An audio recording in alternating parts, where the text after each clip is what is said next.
La visita del señor Testador. 1858. Charles Dickens. Dirección y responsabilidad del proyecto. La visita del señor Testador. El señor Testador alquiló una serie de habitaciones en Lyons Inn, pero tenía un mobiliario muy escaso para su dormitorio y ninguno para su sala de estar. Había vivido en estas condiciones varios meses invernales y las habitaciones le resultaban muy desnudas y frías. Un día, pasada la medianoche, cuando estaba sentado escribiendo y le quedaba todavía mucho por escribir antes de acostarse, se dio cuenta de que no tenía carbón. Lo había abajo, pero nunca había ido al sótano. Sin embargo, la llave del sótano estaba en la repisa de su chimenea, y si bajaba y abría el sótano que le correspondía, podía suponer que el carbón que en él hubiera sería el suyo. En cuanto a su lavandera, vivía entre las vagonetas de carbón y los barqueros del Támesis, pues en aquella época había barqueros en el Támesis, en un desconocido agujero junto al río, en los callejones y senderos del otro lado del Strand.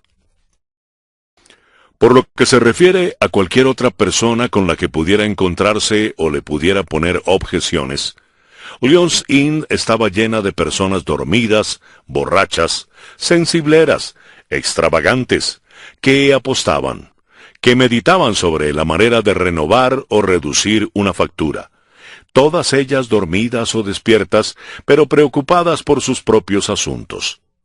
El señor Testador cogió con una mano el cubo del carbón, la vela y la llave con la otra, y descendió a las tristes cavernas subterráneas del Lyons Inn, desde donde los últimos vehículos de las calles resultaban estruendosos, y todas las tuberías de la vecindad parecían tener el amén de Macbeth pegado a la garganta y estar tratando de escupirlo. Tras andar a tientas de aquí para allá, entre las puertas bajas sin propósito alguno, el señor Testador llegó por fin a una puerta de candado oxidado en la que ajustaba su llave. Tras abrir la puerta con grandes problemas y mirar al interior, descubrió que no había carbón, sino un confuso montón de muebles. Alarmado por aquella intrusión en las propiedades de otra persona, cerró de nuevo la puerta, encontró su sotanillo, llenó el cubo y volvió a subir las escaleras. Pero los muebles que había visto pasaban corriendo incesantemente por la mente del señor Testador, como si se movieran sobre cojinetes, cuando a las 5 de la mañana, helado de frío, se dispuso a acostarse. Sobre todo deseaba una mesa para escribir, y el mueble que estaba al fondo del montón era precisamente un escritorio. Cuando por la mañana apareció su lavandera, salida de su madriguera, para hacerle el té, artificiosamente llevó la conversación al tema de los sotanillos y los muebles. Pero resultó evidente que las dos ideas no se conectaron en la mente de la criada.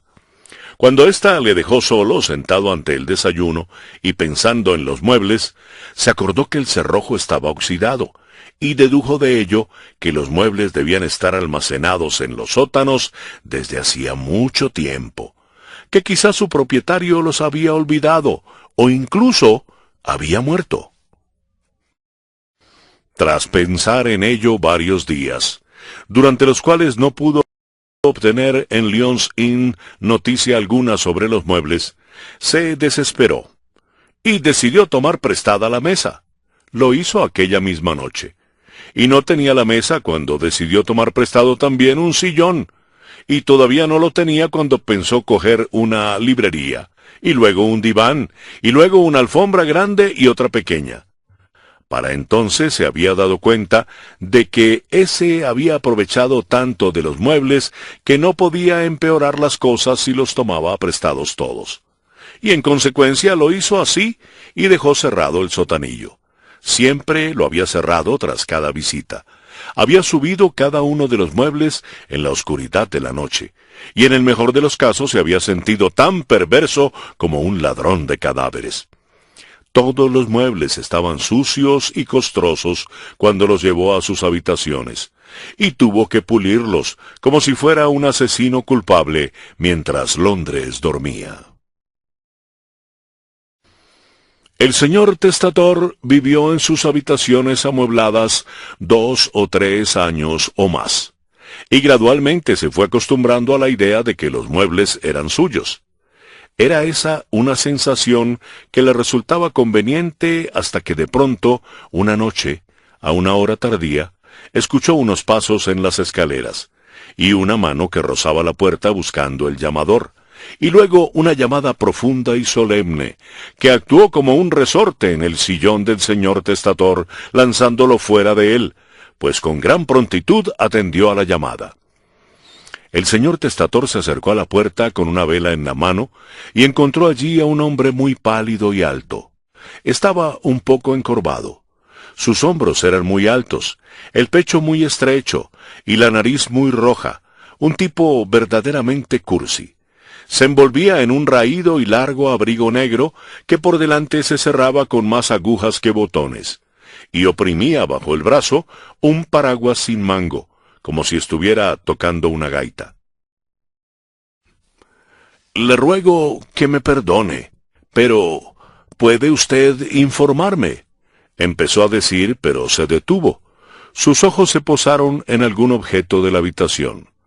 «¿Si puedo informarle de qué?», preguntó el señor Testator, observando alarmado aquella detención. «Le ruego que me perdone», prosiguió el desconocido, «pero no era esta la pregunta que iba a hacerle.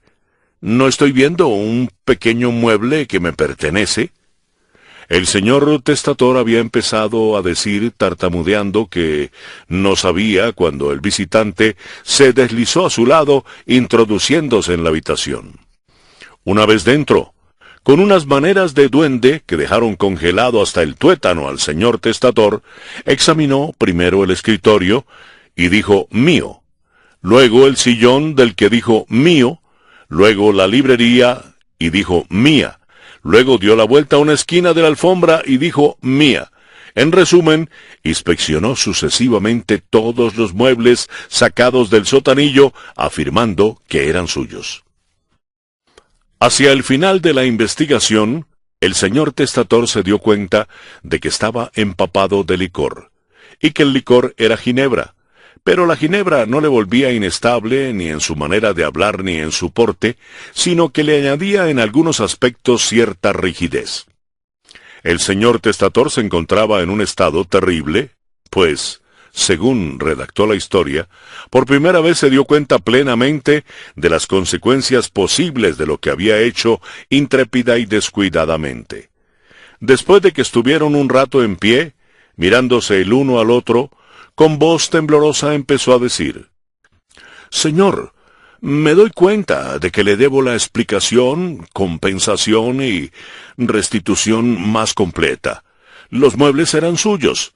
Permítame rogarle que sin malos modos y sin siquiera una irritación natura por su parte, podríamos tener un poco de algo para beber», le interrumpió el desconocido.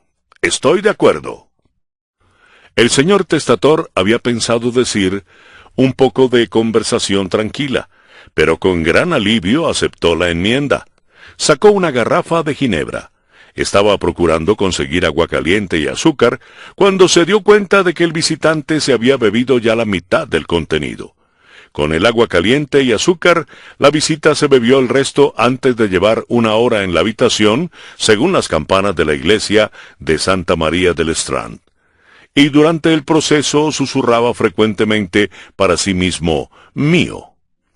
Cuando se acabó la ginebra y el señor Testator se preguntó lo que iba a suceder, el visitante se levantó y dijo con creciente rigidez: «Señor, ¿a qué hora de la mañana le resultará conveniente?».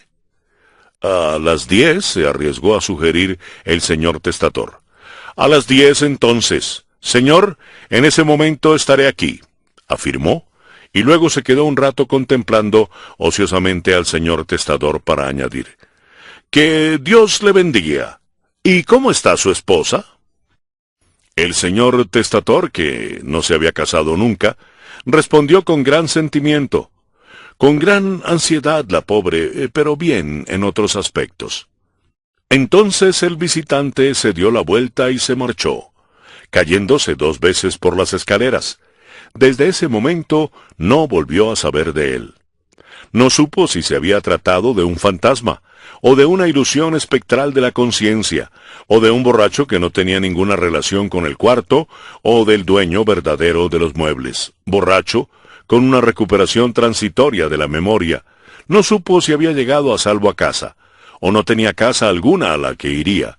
No supo si por el camino lo mató el licor, o si vivió en el licor para siempre. No volvió a saber nada de él. Esta fue la historia, traspasada con los muebles y considerada auténtica, por el que los recibió en una serie de habitaciones de la parte superior de la triste Lyons Inn.